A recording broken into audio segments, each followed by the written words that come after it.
Transformer কয় ভাগে ভাগ করা হয়? দুই ভাগে, একটা স্টেপ আপ, একটা স্টেপ ডাউন।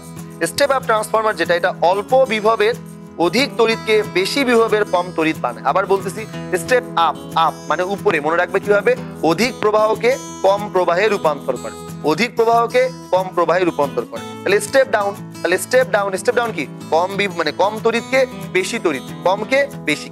স্টেপ আপ বেশিকে কমে, স্টেপ ডাউন কমকে তোমার হচ্ছে বেশি। তার মানে এখানে দেখো একটা ব্যাপার খেয়াল করে, স্টেপ আপ কথাটার মানে হচ্ছে যে সে অল্প বিভবকে কি বানায়, অল্প বিভবকে বানায় ফেলতে হচ্ছে যে তোমার বেশি। এই যে দেখো, অল্পকে বানায় ফেলতে বেশি। তাহলে স্টেপ ডাউন মানে কত?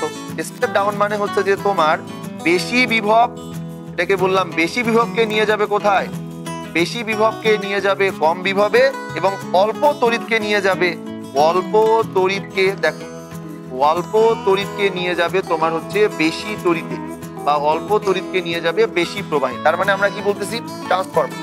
ট্রান্সফরমারকে কয় ভাগে ভাগ করা হয়? ট্রান্সফরমারকে দুই ভাগে ভাগ করা হয়, একটা স্টেপ আপ, স্টেপ ডাউন। একটা স্টেপ আপ, স্টেপ ডাউন, দুইটার কাজ কি, দুইটার কাজ নিয়ে আমরা আলোচনা করি।